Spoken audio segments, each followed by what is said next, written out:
nonsense. I stand the ball there and I get, I want to go back. Saying no to wind energy it's not an option, because ultimately, certainly in the UK, the chances are it will happen, so it's going to get built. We were given a chart showing the grounds that these wind farms were going to use and had been leased, and we had had no engagement up to that point. If you take a dartboard, and the bullseye is the most important bit, they built the wind farm in the bullseye.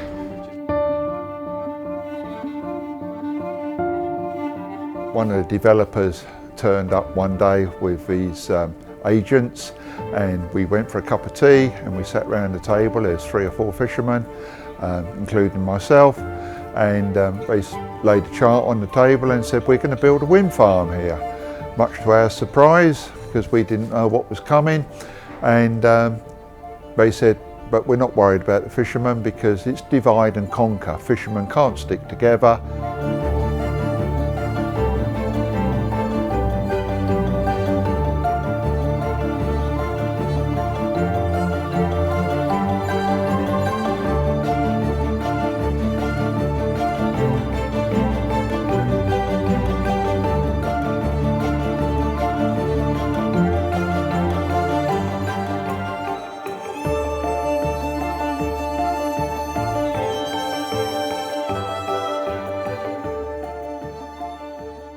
When we found out where Thanet was going to be constructed and the piece of ground that had been leased, the fishermen were pretty devastated, because it was on an area at that time that was particularly good for cod fishing. But we already realised at that point we'd kind of missed the boat. This process had already begun, and then we just weren't part of it. It is key that industry is represented by a few people that has been nominated by the many. Having meetings with multiple fishermen and multiple developers, in our experience, tends to end up in a rammy. Yeah, I serve as a fisheries liaison for the fishermen, and the idea is that the voice of the fishermen is kind of heard, so I take their concerns, discuss them with the developers. This is standard now. A developer pays an FLO, and the FLO doesn't start when construction starts. It starts as early as it absolutely possibly can. So I'm now more involved in the surveys, things like local knowledge on the tides, local knowledge of which fishermen are likely to be where for surveys, long before the surveys happen, even to do with how the fishermen use the ground prior to necessarily all of the engineering solutions coming forward. There's a lot of education from both sides about who's doing what. So the developers should fund the FLO, which is standard in the UK. The developer funds the FLO, and the FLO is there to represent, he's there for the fishermen, so that their voice is at those meetings. When you put this amount of turbines in, you alter the flow of the tide and direction of the tide. That's a big thing for us, sediment. And those sediment plumes are obviously a lot more obvious to the eye when looking from above. So we think that the dynamics of the Thanet offshore wind farm have changed these world famous sandbanks to a different feature to what we've known them in the past.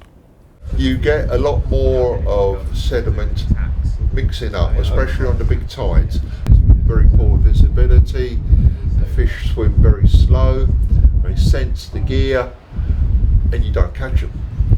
You want clearer water where they're chasing smaller fish, bang, you get them. This particular boat will not for now fish in the Thanet offshore wind farm. That was for us one of our best pieces of fishing ground. It was lost for several different reasons, because I think a lot of the species like cod and that decided that they didn't want to be in and around the area because the high frequency vibration and noise. Because it's happening so fast and there's no real research, so we don't know the effects on fishing, we don't know the effects on the ocean, so in the end there will be so much wind farms in the sea. What happens? We don't know.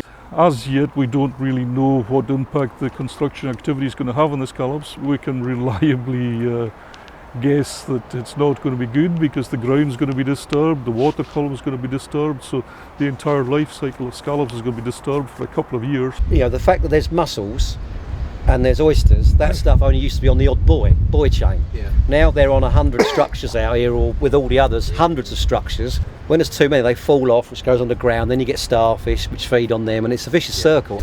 It's also lost because there's not really enough room to work between the turbines safely.